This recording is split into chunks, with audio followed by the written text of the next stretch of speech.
can be the one who ends the old creation. And that's how it happens.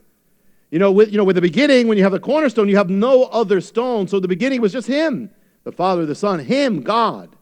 But when he comes on the cross, there's not nothing, there's everything.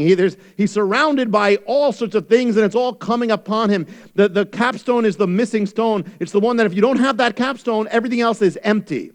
Nothing is complete. It's a vacuum. So all prophecy is leading up to the cross.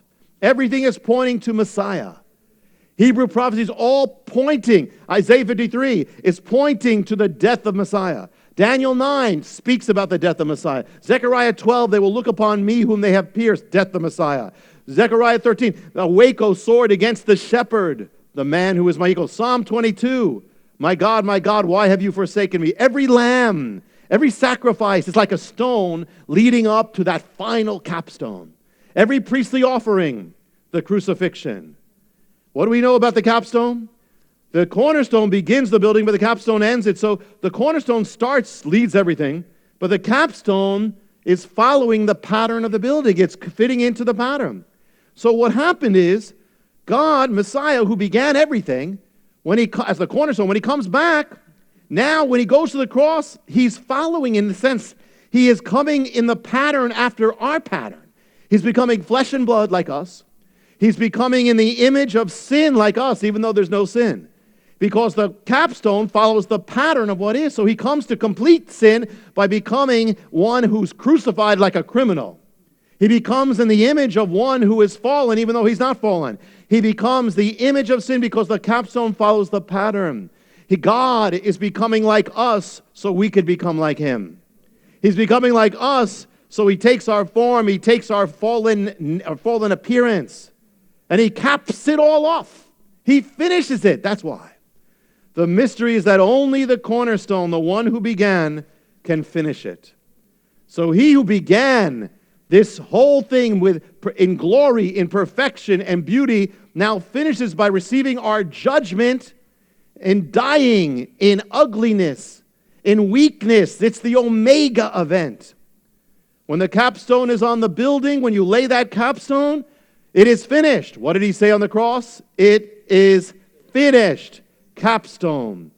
Amazing.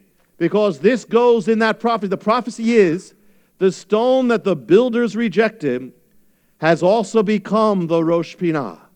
Who are the builders here? The Jewish people. And they didn't all reject, but as a whole, the leadership. And it can be applied to the Sanhedrin, the priests, the builders.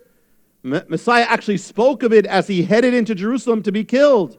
But the original language, the stone which the builders have rejected, and the word is actually in the Hebrew, ma'as, the word rejected in that prophecy, means to spurn, to make disappear. Think of what they did. To cast away the stone. To despise, to loathe, to refuse, to reject, to consider as vile. That's all in that prophecy, the stone the builders have rejected, which is appointed to be set on Passover. Messiah will be, in other words, he's the stone, will be rejected, he'll be despised, he'll be loathed, he'll be contempt, they'll have contempt, he'll be treated as vile, they'll cast him away to make him disappear. All that comes together in the crucifixion. The crucifixion is the fulfillment of that prophecy, the capstone event.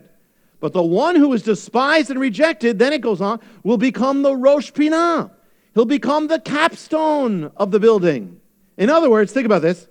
Even though the builders rejected the stone, that stone would become the capstone of their own building. He'll become the final stone of biblical Judaism. He'll become the completion of the prophets, the law, the shadows, everything that the priests were in charge of. The irony is, it was the very rejection of the stone that causes the stone to become the capstone of their building. And he will become the beginning of something else we'll talk about another time. But amazing. The Sanhedrin rejects him. It causes him to be the capstone. It causes him to fulfill the prophecies by their rejection. He dies for our sins. He who began the creation completes the creation. He who began the covenant completes the covenant. The mystery between the two events, which brings out another revelation. There are two these two events are joined together, which are the one who is the capstone is also the cornerstone. He was the cornerstone of creation. And now he's the capstone on the cross. So what does it mean? It means that the creation of the world is the two events, the creation and the cross, are linked together. How so? Both are centered on him. In the beginning, all things came into being through him, and apart from him, nothing has come into being which has come into being. John 1. On the capstone, all things that were existing, they die with him. They come out of existence. Cornerstone. In the beginning, life. Everything comes based on his life. On the capstone, everything is finished based on his death. The capstone on the cross, it's like at the beginning, God speaks and everything comes into existence. On the cross, God is speaking his last words of this life and says, it is finished. It's the opposite. At the beginning, God spoke it into existence. At the end, on the capstone, God is speaking it out of existence. It is finished. It's done. The sin is done. It's out of existence. When you put a capstone on there, that's it. He comes on the cross to finish. The hands that so the creation and the cross are joined together, two cosmic events. The same hand, the hands that form the universe, cornerstone, are now crucified on the cross.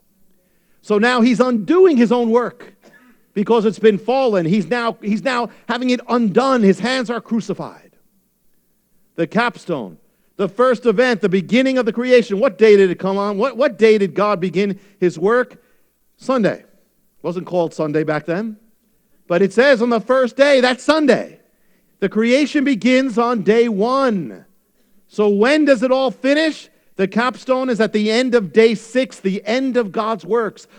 He finished his works on day 6, and so now on the crucifixion, it takes place on day 6. It's the ending day of the work, and then it goes right into the Sabbath. What is the Sabbath? It's the finishing. It's all done. He is done. It's gone.